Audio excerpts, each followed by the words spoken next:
તો પાકિસ્તાન સાથે તણાવની સ્થિતિમાં સરકાર દ્વારા ઇમરજન્સી સેવામાં વધારો કરવામાં આવ્યો છે, જે અંતર્ગત જામનગર જિલ્લામાં વધુ 20 નવી એમ્બ્યુલન્સ મોકલવામાં આવી છે। અલગ અલગ સ્થળોએથી આવેલી એમ્બ્યુલન્સ અને સ્ટાફને વિવિધ વિસ્તારોમાં મોકલી દેવાયા છે।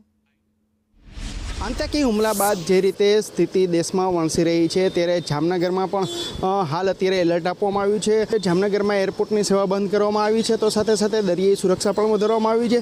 સાથે સાથે વાત કરીએ તો જામનગરમાં જે મેડિકલની સુવિધા એટલે કે ઇમરજન્સી સુવિધા પણ સઘન કરવામાં આવી છે। હાલ તમે જોઈ શકો છો કે જામનગરમાં જ દરિયાઈ કાંઠાનો વિસ્તાર છે ને સરહદી વિસ્તાર છે, જેના કારણે જામનગરમાં હાલ અત્યારે 20 જેટલી જે 108 અત્યારે તૈનાત કરવામાં આવી છે। ત્યારે આપણી સાથે જામનગર 108ના જે અધિકારી છે તેની સાથે જ વાત કરશું। અચ્છા, આપણી પાસે જામનગર જિલ્લામાં ઓલરેડી 19 એમ્બ્યુલન્સ તો કાર્યરત છે જ। એની સામે ગુજરાત સરકાર શ્રી દ્વારા આપણને 20 એમ્બ્યુલન્સ જિલ્લામાં ફાળવણી કરવામાં આવેલી છે, જે આ એમ્બ્યુલન્સની સાથે રહીને જ કામગીરી કરશે। કદાચ ને કોઈ જો ઇમરજન્સી વધારે પડતા કોઈ માસ કેઝ્યુઅલિટીનું ઉદ્ભવ થાય તો આ બધી એમ્બ્યુલન્સો એકસાથે ત્યાં થઈ અને કદાચ વધારે સંખ્યામાં જો કોઈ માણસો હતાહત થાય અથવા તો ઇન્જરી થાય તો એમને હોસ્પિટલે શિફ્ટ કરવા માટે થઈને આપણે ઉપયોગમાં લેવામાં આવશે।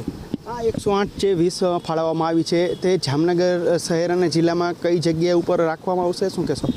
અચ્છા, આ બધી એમ્બ્યુલન્સ છે એ સિટીમાં પણ 5-6 રાખવામાં આવશે અને મોટી ખાવડી સુધી જે આપણે રિફાઇનરીનો રોડ છે, જ્યાં વધારે પડતા એમ કહેવાય કે સેન્સિટિવ ઝોન છે, જીએસએફસી છે અને નાયરા છે, એ બાજુએ વધારે પડતો હોવાથી ત્યાં પણ આપણે વધારે ડિપ્લોય કરેલી છે। એટલે આમાંથી વધારે પડતી એમ્બ્યુલન્સનું ડિપ્લોયમેન્ટ એ બાજુના એરિયામાં જ કરવામાં આવશે। હાલ તો જે રીતે સ્થિતિ વણસી રહી છે, ત્યારે જામનગરમાં પણ આ સ્થિતિ કાબૂમાં રહે અને ઇમરજન્સી સેવા લોકોને ઝડપથી મળી રહે તે હેતુસર જામનગરમાં અલાયદી ઇમરજન્સી સેવા શરૂ કરવામાં આવી છે।